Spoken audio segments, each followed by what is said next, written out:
The kitchen clock read 2:47 a.m. when I found myself standing in the dark, nursing my third whiskey of the night. Outside, Arden Mill slept the restless sleep of a fading Texas town, where dreams went to wither under the relentless sun. The ice clinked against my glass as I turned toward the hallway, where my 9-year-old daughter Lila stood in her pajamas, rubbing her eyes. "Daddy, why does Mommy wear white robes now?" I set down my glass, the amber liquid catching what little moonlight filtered through our kitchen window. How do you explain to a child that her mother has lost her mind? That the woman who used to pack her lunch and braid her hair now calls some smooth-talking preacher her chosen one? "Your mother thinks she's found something special, sweetheart," I said, kneeling down to her level. "Sometimes grown-ups make choices that don't make much sense." Lila's face scrunched up in that way kids do when they're trying to process something beyond their years. "Is she coming home?" The question hit me like a punch to the gut. Vera had been gone for 3 months now, living at Pastor Felix Rourde's compound on the edge of town. 3 months of empty dinners, confused phone calls from Lila's teachers, and neighbors who crossed the street rather than make eye contact with the man whose wife had joined what everyone whispered was a cult. "I don't know, baby, but you and I are doing just fine, aren't we?" She nodded, but I could see the uncertainty in her dark eyes.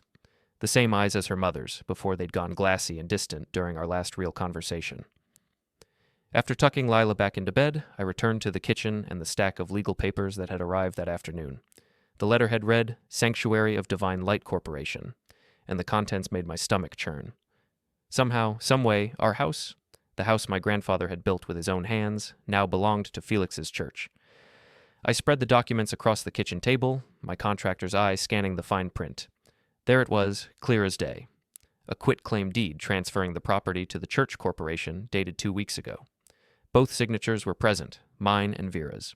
Except I'd never signed anything. The signature was close, I'd give them that. But I'd been signing my name Troy Renwick for 42 years, and this wasn't my handwriting. The R was wrong, too rounded. The K at the end didn't have my characteristic upward flourish. I grabbed my phone and dialed Sheriff Dean Laurie's personal number. Dean had been friends with my father since high school, and he'd watched this whole situation unfold with the kind of grim resignation that came from 30 years of law enforcement in a small town. "Troy, it's almost 3 a.m. "Dean, they forged my signature. The church, they've stolen my house." A long pause.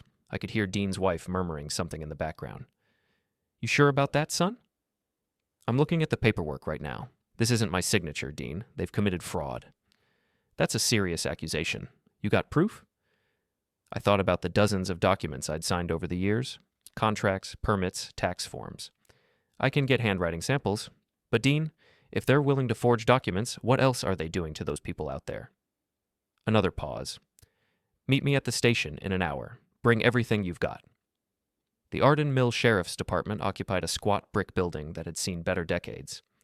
Dean was waiting for me in his office, looking every one of his 58 years. His gray hair was disheveled, and he'd clearly thrown on yesterday's uniform shirt. "Show me what you've got," he said, gesturing to the chair across from his desk. I laid out the deed transfer documents, pointing to the forged signature. Dean studied them under his desk lamp, occasionally grunting or shaking his head. "This is federal territory now, Troy. FBI's been sniffing around that compound for months. Money laundering, immigration issues. Felix Rourde isn't exactly what he claims to be." "What do you mean?" Dean leaned back in his chair. "His real name is Felix Rodriguez. Visa expired 6 years ago. Those divine donations his flock keeps making, they're washing money for some very unfriendly people down south." The room seemed to tilt slightly. "Vera's an accountant." "Was an accountant. Now she's their bookkeeper. $2.3 million moved through that compound last month alone." I felt sick. My wife, my careful, methodical, by-the-book wife, was helping criminals launder money. "How long have you known this?" "FBI's been building a case for 18 months. They needed a legal reason to get inside that compound. Your custody petition might just give them that." "Custody petition?" Dean's expression softened. "Troy, when's the last time Lila went to school?" The question caught me off guard. I'd been so focused on work, on keeping our finances afloat after Vera disappeared, that I hadn't been tracking Lila's attendance as closely as I should have. "She's been going. Maybe missed a few days when she was sick." 11 weeks, Troy. She hasn't been to school in 11 weeks. Your parents called Child Protective Services yesterday." The words hit me like a sledgehammer. My parents, Lila's grandparents, were trying to take custody of my daughter. because I'd been so consumed with trying to understand what happened to my wife that I'd let everything else fall apart. They can't do that. I'm her father. You're her father who's been letting a 9-year-old skip school for 3 months while her mother lives in a compound with a bunch of criminals. How's that going to look to a judge? I ran my hands through my hair, trying to think. Everything was spiraling out of control, and I felt like I was grabbing at smoke. What do I need to do? Dean stood up and grabbed his jacket. First, we're going to pay Pastor Felix a visit. If your signature was forged, that's evidence of a federal crime. Second, you're going to get your daughter back in school. And third, he paused at the door. You might want to prepare yourself for what we find out there. The drive to the sanctuary of Divine Light compound took 20 minutes through the scrubland that surrounded Arden Mill. The facility sat behind an 8-foot white fence topped with security cameras. A guard shack controlled access through the main gate, and I could see several buildings scattered across the property. A large chapel, residential dormitories, and what looked like administrative offices. Dean badged the guard, a young man with the kind of vacant smile I'd seen on cult members in documentaries. Sheriff's Department. We need to speak with Pastor Rourde about a legal matter. The pastor is in morning meditation, the guard replied. Perhaps you could come back during visiting hours. This isn't a social call, Dean said firmly. Open the gate. The guard hesitated, then spoke into a radio. After a brief exchange, the gate swung open. As we drove through the compound, I scanned the grounds for any sign of Vera. Small groups of people in white robes moved between buildings, their faces serene and empty. Children played in a fenced area near one of the dormitories, supervised by more white-robed adults. There, I said, pointing toward the playground. That's Lila. My daughter was sitting alone on a swing, not moving, just staring at the ground. She looked thin, paler than when I'd last seen her a week ago during one of our supervised visits. Dean parked in front of the main office building. Stay calm, Troy. We need evidence, not a scene. Pastor Felix Rourde emerged from the building as we approached. He was younger than I'd expected, maybe 38 or 40, with the kind of polished good looks that probably worked well on lonely housewives. His smile was perfect, practiced, and completely cold. Sheriff Laurie, what a pleasant surprise. How can the sanctuary serve you today? Dean handed him a copy of the deed transfer. We're investigating a possible forgery. This document shows Troy Renwick signing over his property to your organization. Mr. Renwick claims he never signed it. Felix's smile never wavered as he examined the papers. I'm sure this is just a misunderstanding. Vera handled all the paperwork for their generous donation. Perhaps Troy simply forgot. I didn't forget, I interrupted. I never signed that document, and I never authorized any transfer of my property. Troy, please, Felix said, his voice taking on that smooth, condescending tone I'd heard him use during his televised sermons. I understand you're upset about Vera's spiritual awakening, but... Spiritual awakening? The words came out louder than I'd intended. You mean brainwashing. Felix's smile finally flickered. Your wife came to us seeking guidance. She found peace here, purpose, something she clearly wasn't getting at home. That's when I snapped. I lunged forward, grabbing Felix by his pristine white shirt. Dean immediately stepped between us, but not before I'd gotten close enough to see the fear flash across the pastor's face. Where is she? I demanded. I want to see my wife. Troy, back off, Dean ordered. Now. I released Felix's shirt, but didn't step away. I want to see Vera. I want to see my daughter.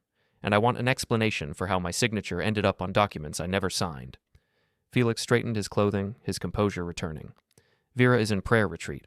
She's not available for visitors. As for your daughter, she's receiving proper spiritual education.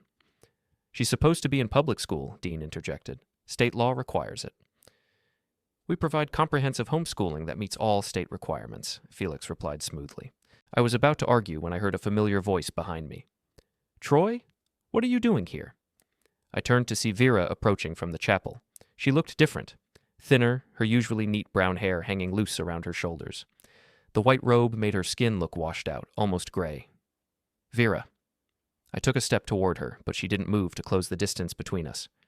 You shouldn't be here, she said, her voice flat and distant. This is a sacred space. This is a compound where criminals are washing money, I shot back, and where our daughter isn't getting the education she needs. Vera's eyes flickered toward Felix, as if seeking permission to respond. The gesture made my stomach turn. Lila is learning about higher truths, she said finally, things they don't teach in public schools. Higher truths?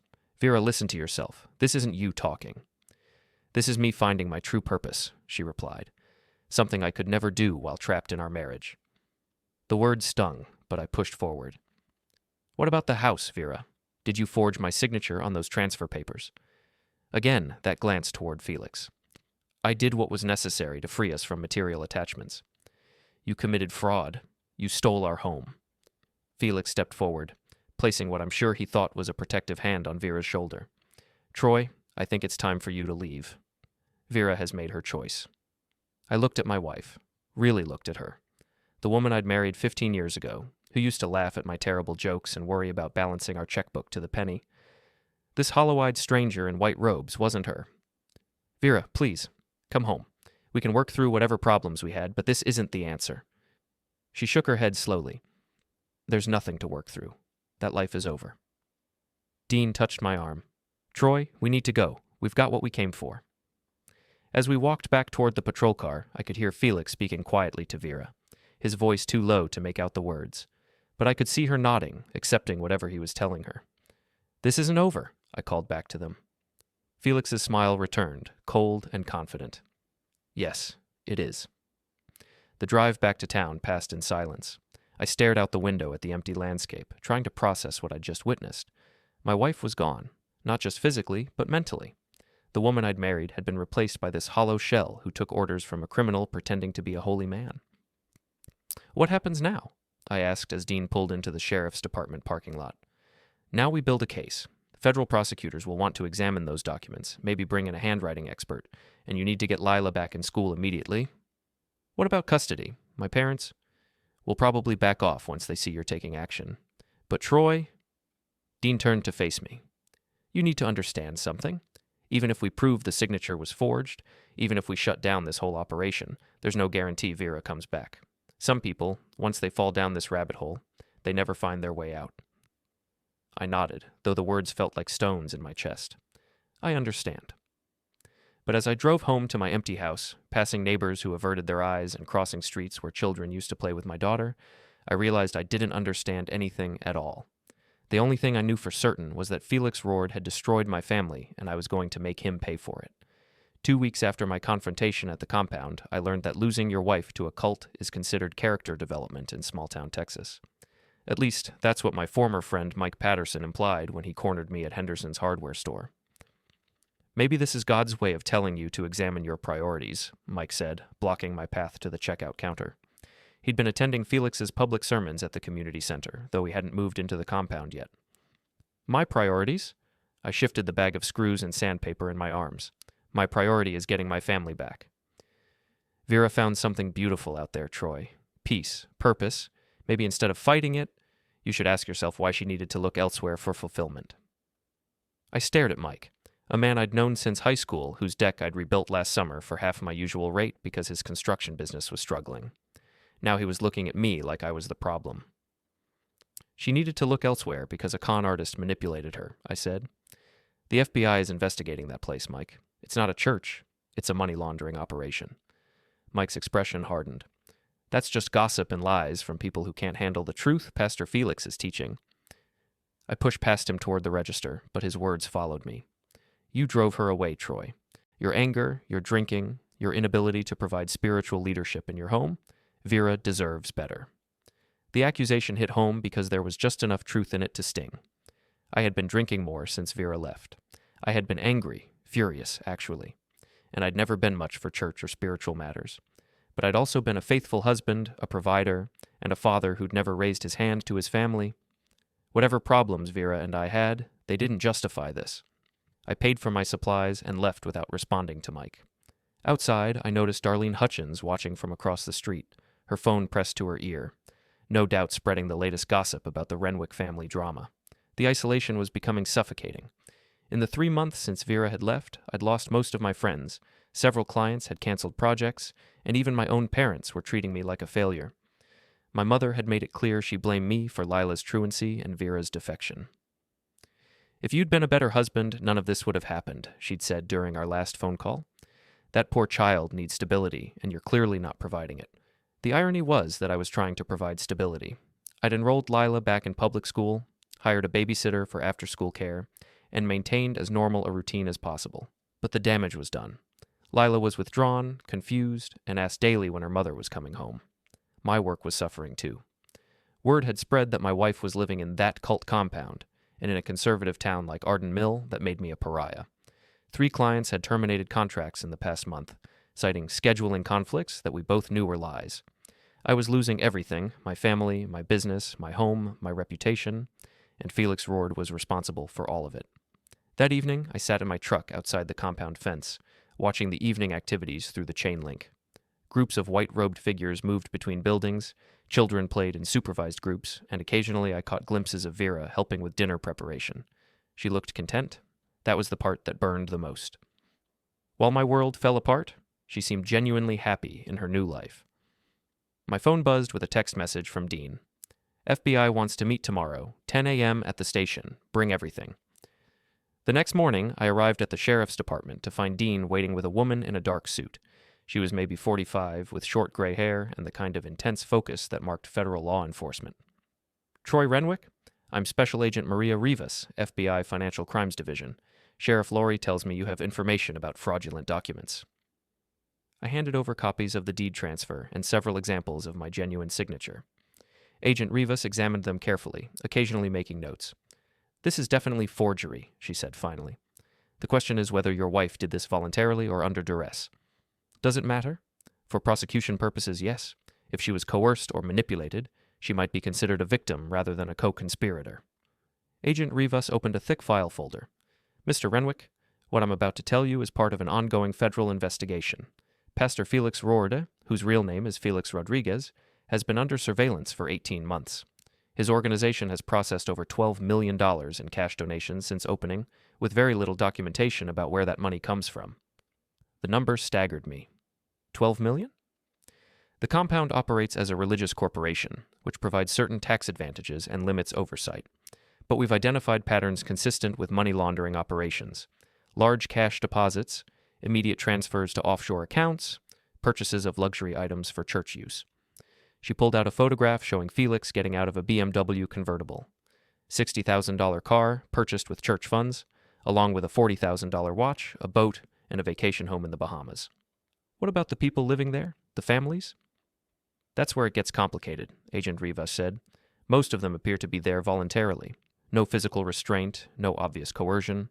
But there are concerning patterns: isolation from family, surrender of personal assets, complete dependence on the organization for housing and food. Dean leaned forward. What about the children? Lila's been out of public school for months. We're working with Child Protective Services on that. Technically, the compound provides educational services that meet state minimums, but the content is... She paused, choosing her words carefully. Unusual. How unusual? Agent Rivas pulled out another document. Children are taught that outside family members are spiritually contaminated, that public schools are indoctrination centers for secular evil, that their highest duty is to serve the church community above all other loyalties. I felt sick. They're turning my daughter against me. It's a common cult tactic. Isolate members from outside support systems, create total dependence on the group. So what can we do? We need more evidence of criminal activity before we can move. The forged signature helps, but we need to prove a pattern of fraud or identify the source of those cash donations. I thought about what Dean had told me, that Vera was now the compound's bookkeeper. My wife has access to their financial records. If I could get her to cooperate... Agent Rivas shook her head. Based on what Sheriff Laurie described from your last encounter, that seems unlikely. She appears to be fully committed to the organization. Then what do you suggest? Be patient, continue documenting everything, and be prepared for the possibility that this investigation could take months or even years to resolve. Months or years. While my daughter was being brainwashed and my wife helped criminals wash money, while my life continued to fall apart and Felix Rourde lived like a king on stolen wealth. I left the sheriff's department more frustrated than when I'd arrived. The system was going to move at its own pace, following proper procedures and building airtight cases, while my family disintegrated. That afternoon, I drove to my parents' house to pick up Lila for our court-mandated visitation. My mother answered the door with the expression she usually reserved for door-to-door salesmen. She's doing homework, Mom said. Maybe you should come back later. It's my visitation day. The court order says... The court order says a lot of things. It also says you're supposed to provide a stable environment. I pushed past her into the living room, where Lila sat at the dining table with her school books spread out. She looked up when I entered, and I could see the confusion in her eyes. "Hi, Daddy." "Hey, sweetheart, ready to go get some ice cream?" She glanced toward my mother, who was hovering in the doorway. "Grandma says I should finish my homework first." "Homework can wait. We only get a few hours together." My mother stepped into the room. "Troy, she's behind in school because of all the disruption. Maybe it would be better if..." "If what? If I just disappeared? If I let you and Dad raise my daughter while my wife lives with criminals?" "Lower your voice," Mom hissed. "You're scaring her." I looked at Lila, who had gone back to staring at her math worksheet. Her small shoulders were hunched, and I realized my mother was right. I was scaring her. "Sorry, baby," I said, kneeling beside her chair. "Daddy's just frustrated about grown-up stuff. It's not your fault." She nodded without looking up. "Is Mommy ever coming home?" The question hung in the air like a challenge. My mother was watching, waiting to see how I'd handle it. Lila deserved honesty, but how much truth could a 9-year-old handle? "I don't know," I said finally. "Mommy is confused right now. Some bad people are telling her things that aren't true, and she believes them, but I'm working very hard to help her understand." "Are you going to get divorced?" Another landmine. "I hope not, sweetheart. I hope Mommy remembers how much she loves us and comes home." Lila finally looked at me, and I saw tears forming in her eyes. "She doesn't love us anymore?" "She loves you very much," I said quickly. "She's just sick, like when someone has a fever and says things they don't mean." My mother made a disapproving sound from the doorway, but I ignored her. Lila seemed to accept the explanation, at least for now. We spent the afternoon at the park, getting ice cream and playing on the swings. For a few hours, I could pretend everything was normal. But when I dropped her back at my parents' house, the reality crashed back down. "Troy," my father said as I walked Lila to the door, "we need to talk." Dad had always been a man of few words, so when he wanted to talk, it was serious. We sat on his front porch while Lila went inside to wash up for dinner. "This situation with Vera," he began. "It's not good for Lila." "I know that, Dad. I'm trying to fix it." "Are you? Because from where I sit, it looks like you're making it worse." I bristled at the accusation. "How am I making it worse?" "You're fighting a war you can't win. That preacher has your wife convinced he's some kind of prophet. The more you push, the deeper she digs in." "So I should just give up? Let him keep my family?" Dad was quiet for a long moment, staring out at the street where I'd learned to ride a bike 35 years ago. "Sometimes the best thing a man can do is know when he's beat," he said finally. "Focus on what you can control. Take care of Lila. Build a new life. Let Vera make her own choices." "She didn't choose this," I protested. "She was manipulated." "Maybe. But she's an adult, Troy. At some point you have to respect her decisions, even if you think they're wrong." I left my parents' house feeling more alone than ever. Even my own family thought I should abandon Vera to Felix's manipulation. Everyone seemed ready to accept that my marriage was over, that my wife was lost forever. But they didn't understand what I'd seen in Vera's eyes during our last real conversation 3 months ago. The fear, the confusion, the desperate look of someone who knew she was drowning but couldn't figure out how to swim to safety. Felix Rourde had stolen my wife's mind, my daughter's stability, and my family's future. The law might move slowly, but there were other ways to fight back. As I drove home through the gathering darkness, I began to formulate a plan. If the system wouldn't protect my family, I'd have to protect them myself. Felix wanted to play games with people's lives? Fine. Let's see how he liked it when someone played games with his. The transformation didn't happen overnight. For 2 weeks after my conversation with Dad, I tried to be the patient, law-abiding citizen everyone wanted me to be. I focused on work, spent time with Lila during my scheduled visits, and waited for the FBI to build their case against Felix. Then I got the eviction notice. The document arrived on a Tuesday morning, delivered by a process server who seemed genuinely sympathetic about having to hand it to me. 30 days to vacate the property that had been in my family for 3 generations. The house my grandfather built, where my father learned to walk, where I'd brought Vera as a newlywed. Felix was kicking me out of my own home. I called Agent Rivas immediately, but her response was predictably bureaucratic. "We're working on challenging the fraudulent transfer, but these things take time. You might want to consider temporary housing options." Temporary housing. Like I was some deadbeat being evicted for non-payment instead of a man whose wife had been brainwashed into signing away his inheritance. That evening, I drove past the compound and saw Felix washing his BMW in the parking area. $60,000 of laundered money gleaming in the sunset while I faced homelessness.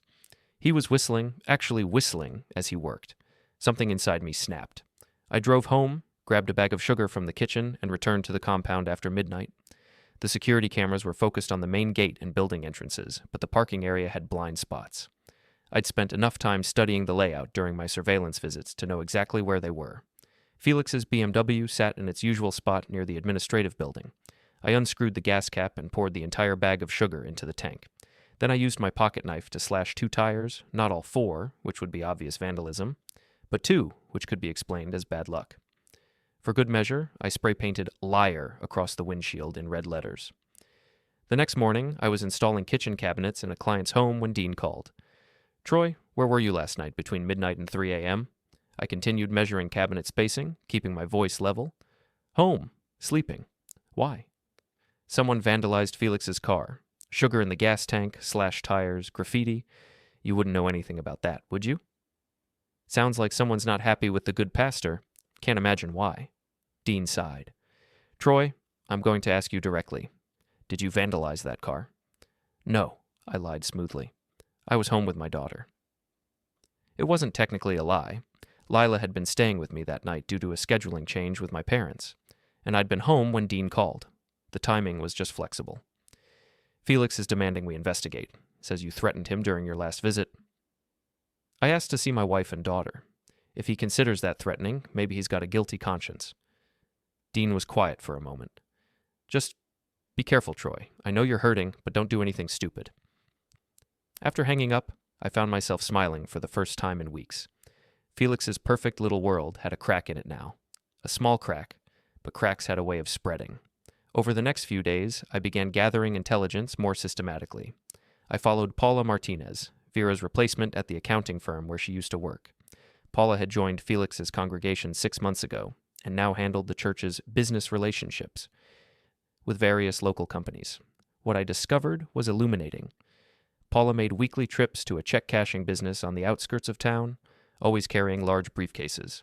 She visited 3 different banks, making substantial cash deposits to different accounts. And every Thursday, she drove to a storage facility where she met with men who definitely weren't church members. I photographed everything, documenting license plates, faces, and locations. If the FBI wanted evidence of money laundering, I was going to hand it to them on a silver platter.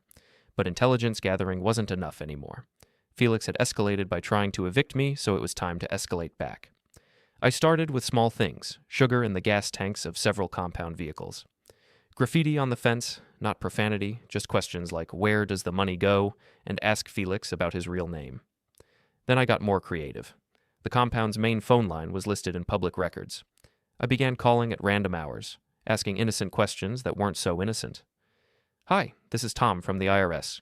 We're conducting a routine audit of religious organizations. Could you provide documentation for your tax-exempt status?" "This is Detective Williams from Austin PD. We're investigating a missing person case and need to verify whether a Maria Santos is currently residing at your facility." "County Health Department here. We've received reports of unsanitary conditions in your food preparation areas. When would be convenient for an inspection?" None of these calls led to actual visits. I was careful to use untraceable phones and fake names, but they created paranoia and confusion within the compound. I could see the effect during my surveillance visits. More security guards, longer meetings in the administrative building, and increasingly agitated conversations between Felix and his inner circle. The psychological pressure was working, but I needed something more dramatic.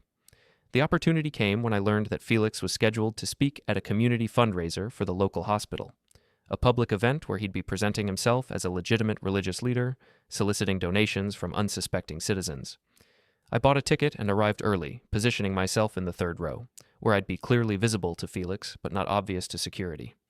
I wore my best suit and practiced looking like a concerned citizen rather than an angry husband.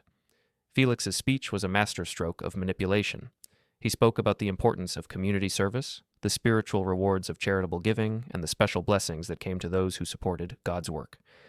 The audience was eating it up, mostly older residents who remembered when Arden Mill had been a thriving town, not one slowly fading away. "The sanctuary of divine light exists to serve this community," Felix said, his voice carrying that practiced sincerity that had probably fooled dozens of women like Vera.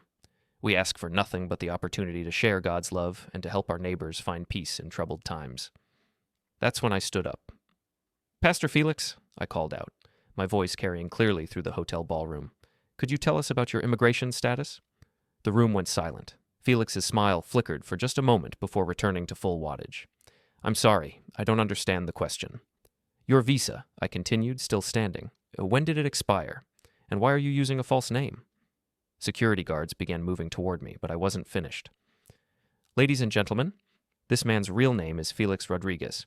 He's been in this country illegally for 6 years, and his church is under federal investigation for money laundering. The room erupted. Some people were shouting at me to sit down. Others were demanding answers from Felix. The security guards reached me, but I didn't resist as they escorted me toward the exit. Ask him about the BMW, I called out as they dragged me away. Ask him about the house in the Bahamas. Ask him where your donations really go. The guards deposited me in the hotel parking lot, but the damage was done. Through the windows, I could see the fundraiser dissolving into chaos. Felix was trying to regain control, but the questions had been planted. Doubt was spreading. My phone rang 20 minutes later. Dean, of course. What the hell was that, Troy? Public service, I replied. Those people deserve to know who they are giving money to. You just disrupted a legitimate charity event. Legitimate? Dean, the man is a criminal. The FBI confirmed it. The FBI is conducting an investigation. That doesn't make him guilty. I laughed bitterly. Right. Just like my forged signature doesn't make him a fraud. Dean was quiet for a moment. Troy, you're walking a dangerous line here. Keep this up, and you're going to find yourself in handcuffs. For what? Asking questions at a public event? For harassment. For stalking. For whatever charges Felix decides to file. After Dean hung up, I sat in my truck outside the hotel and watched Felix's followers file out. Some looked confused, others angry. A few were arguing among themselves, pointing back toward the building. I'd planted seeds of doubt in fertile ground. Now I needed to water them. Over the next week, I launched a more sophisticated campaign. I created anonymous flyers detailing Felix's real name, immigration status, and the FBI investigation. I distributed them throughout town. Coffee shops, grocery stores, the library, anywhere people gathered. I also began targeting Felix's public appearances more systematically. When he spoke at the Rotary Club, I was there with pointed questions about financial transparency. When he visited the senior center, I happened to be in the parking lot, chatting with residents about the importance of verifying charitable organizations. The effect was cumulative. Felix's public support began to erode as questions mounted about his background and the source of his wealth. Several families left the compound, and donations to his public events dried up. But the real breakthrough came when I finally gained access to someone inside Felix's inner circle. Paula Martinez had been having doubts. I could see it in her body language during my surveillance, the way she hesitated before entering the compound, the increasingly frequent phone calls that left her looking distressed. I approached her outside the bank where she made her weekly deposits. Paula, I'm Troy Renwick, Vera's husband. She looked terrified, glancing around as if expecting compound security to materialize. I can't talk to you, she said quickly. Felix says you're dangerous. I'm not dangerous. I'm just a man trying to get his family back. I kept my voice calm, non-threatening. How long have you known Vera? We worked together for 3 years before... She trailed off. Before Felix convinced her to abandon her family? Paula's face crumpled slightly. It's not like that. He's helping people find their true purpose. Is your true purpose washing money for criminals? She went pale. I don't know what you mean. I pulled out one of the photographs I'd taken of her meeting with the men at the storage facility. These aren't church members, Paula. You know what you're doing. She stared at the photograph, her hands shaking. You don't understand. Felix says the money is for God's work, that sometimes God's work requires flexibility. God's work doesn't require breaking federal law. You're looking at 20 years in prison if you get caught. You're lying. I handed her Agent Rivas's business card. Call her. Ask her about the investigation. Ask her what happens to people who help launder money for cartels. Paula took the card with trembling fingers. I can't. Felix would what? Hurt you? Kick you out? Paula, you're already in danger. The FBI is watching everything. When they move, and they will move, you'll either be a witness or a defendant. I left her standing in the parking lot, staring at the business card. Seeds of doubt, planted in the right soil. 3 days later, Paula called Agent Rivas. The FBI raid happened on a Thursday morning. I was working on a kitchen renovation when Dean called with the news. They found everything, he said. Financial records, cash, evidence of the money laundering operation. Felix is in custody, along with 6 of his associates. What about Vera? She's being questioned, but Rivas thinks she'll cooperate. Apparently, she's been keeping detailed records of everything. Dates, amounts, transactions. She might have been building her own case. For the first time in months, I felt something like hope. Can I see her? Not yet. She's in federal custody until they sort out who's a victim and who's a conspirator. But Troy... Dean paused. There's something else you need to know. What? They found a pregnancy test in Felix's desk. Positive. And medical records showing you had a vasectomy 5 years ago. The words hit me like a physical blow. Vera was pregnant, with Felix's child. Troy, you still there? Yeah, I managed. I'm here. The custody hearing for Lila is tomorrow. With Felix in jail and Vera's situation unclear, you should get your daughter back. I should have felt victorious. Felix was finally facing justice, his criminal enterprise was exposed, and I was getting my daughter back. Everything I'd worked for was coming together. But all I could think about was Vera, pregnant with another man's child, sitting in a federal holding cell trying to explain how she'd gotten so lost. The villain was defeated. The hero should have won. So why did it feel like everyone had lost? The federal courthouse in Austin buzzed with reporters and curiosity seekers when I arrived for the custody hearing. News of the FBI raid had made regional headlines. Cult leader arrested in money laundering scheme, and everyone wanted to see how the story would unfold. I sat in the gallery behind my attorney, watching as Vera was led into the courtroom in handcuffs. She looked smaller somehow, diminished in her orange jumpsuit. When our eyes met, she looked away immediately. Judge Patricia Coleman had a reputation for no-nonsense rulings, and she wasted no time getting to the heart of the matter. Mrs. Renwick, you stand accused of conspiracy to commit money laundering, fraud, and child endangerment. How do you plead? Vera's court-appointed attorney whispered something in her ear before she stood. Not guilty, Your Honor. Mr. Renwick, the judge turned to me, you're seeking emergency custody of your minor daughter based on your wife's alleged criminal activity and abandonment of parental duties. Is that correct? Yes, Your Honor. What followed was 3 hours of testimony that laid bare the destruction of my family. Agent Rivas presented evidence of the money laundering operation, including financial records that showed Vera had processed over $2 million in illegal transactions. Child Protective Services testified about Lila's extended absence from school and the psychological evaluation that showed signs of manipulation and indoctrination. But the most damaging testimony came from Dr. Sarah Chen, a cult specialist who had interviewed Vera after her arrest. Mrs. Renwick shows classic signs of psychological manipulation, Dr. Chen explained. Isolation from family support systems, financial dependence on the controlling organization, and what we call thought stopping, the inability to process information that contradicts the group's teachings. In your professional opinion, the prosecutor asked, was Mrs. Renwick acting of her own free will when she transferred the family home to the church organization? No, the evidence suggests she was acting under severe psychological duress, believing that failure to comply would result in spiritual damnation for herself and her daughter. I should have felt vindicated, but watching Vera sitting there, broken, confused, pregnant with another man's child, I just felt empty. The judge's ruling was swift and decisive. Given the evidence of criminal activity, child endangerment, and psychological manipulation, I'm granting emergency custody to Mr. Troy Renwick. Mrs. Renwick will be allowed supervised visitation pending resolution of the criminal charges against her.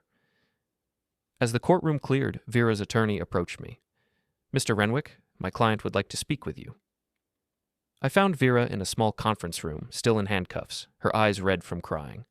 Troy, I'm sorry, she said before I could speak. I'm so sorry for everything. Are you, or is this just another manipulation? She flinched at the harshness in my voice. I know you don't believe me, but I never meant for any of this to happen. You forged my signature. You stole our house. You took our daughter out of school and filled her head with lies about her own father. Felix said... She stopped, shaking her head. It doesn't matter what he said. I made the choices. I have to live with that. And the baby? Vera's hand moved instinctively to her stomach. I didn't know, not until the FBI found the test. Felix must have... When I was... She couldn't finish the sentence. When you were what, Vera? When you were sleeping with him? When you were playing house in his compound while your real family fell apart? I wasn't thinking clearly, she whispered. Everything was so confusing. He made everything seem so simple, so pure. He said you were holding me back from my true purpose. My true purpose was being your husband and Lila's father. Apparently that wasn't enough. Vera looked up at me, and for a moment I saw a flash of the woman I'd married. It was enough, Troy. It was more than enough. I lost myself somewhere along the way. A guard knocked on the door, indicating our time was up, As they led Vera away, she turned back to me. "Take care of Lila. Don't let her hate me." I drove straight from the courthouse to my parents' house to collect my daughter. Lila was waiting on the front porch with a small suitcase, looking uncertain and scared. "Am I in trouble, Daddy?" "No, sweetheart. You're not in trouble. You're coming home with me." "What about Mommy?" I knelt down to her level, choosing my words carefully. "Mommy made some mistakes, and she has to fix them before she can come home. But that's not your fault, and it doesn't mean she doesn't love you." Lila nodded solemnly, but I could see the questions in her eyes. Questions I wasn't ready to answer yet. The next few weeks passed in a blur of legal proceedings and media attention. Felix's trial dominated local news, with daily revelations about the scope of his criminal enterprise.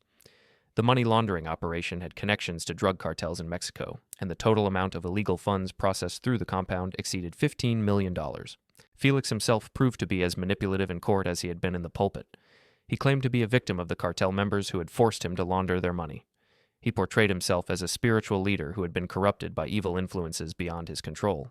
The jury wasn't buying it. During the trial, more details emerged about Felix's manipulation tactics. He had fathered children with at least 6 women in the compound, using pregnancy as a tool to ensure loyalty. He had convinced followers to sign over property, savings accounts, and even custody of children to the church corporation. Vera's testimony was particularly damaging. Despite her own legal troubles, she agreed to testify against Felix in exchange for a reduced sentence. Her detailed knowledge of the financial operations, combined with the meticulous records she had kept, provided prosecutors with the evidence they needed to secure convictions on all charges. "He told me that traditional marriage was a form of spiritual slavery," Vera testified, her voice barely audible in the packed courtroom. "He said that true enlightenment required surrendering all earthly attachments, including family bonds." "Did you believe him?" the prosecutor asked. "I wanted to believe him.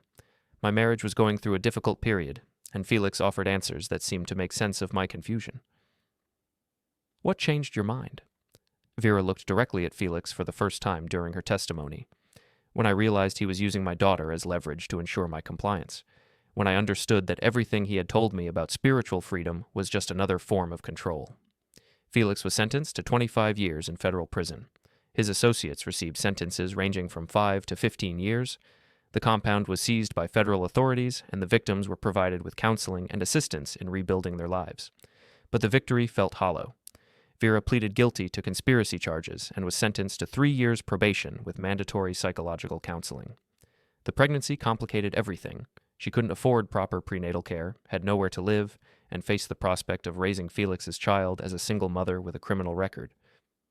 Against my better judgment, I found myself helping her.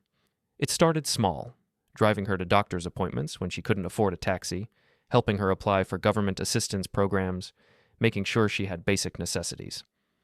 Lila needed her mother, even if that mother had betrayed our family. "You don't have to do this," Vera said after one of her prenatal checkups. "I know how much I hurt you." "I'm not doing it for you," I replied. "I'm doing it for Lila. She needs to see that people can make mistakes and still be worthy of forgiveness." "And what about us? Is there any chance?" "No." The word came out harsher than I intended. "There's no us anymore, Vera. Too much has happened." She nodded, tears forming in her eyes. "I understand." But understanding and accepting were different things. Over the following months, as Vera struggled to rebuild her life and prepare for the birth of Felix's child, I found myself caught between anger and compassion, between the desire for revenge and the need to protect my daughter from further trauma. The final confrontation came 6 months later, at the hospital where Vera gave birth to a son she named Michael. I was there because Lila had begged to meet her baby brother, and I couldn't deny her that connection to her mother. Holding that infant, Felix's son, I felt a complex mixture of emotions I couldn't begin to untangle. This child was innocent of his father's crimes, but he was also a living reminder of my wife's betrayal. "He looks like Lila did when she was born," Vera said softly. "Don't," I warned. "Don't try to make this into something it's not." "I'm not. I'm grateful you're here, that you're letting Lila be part of this."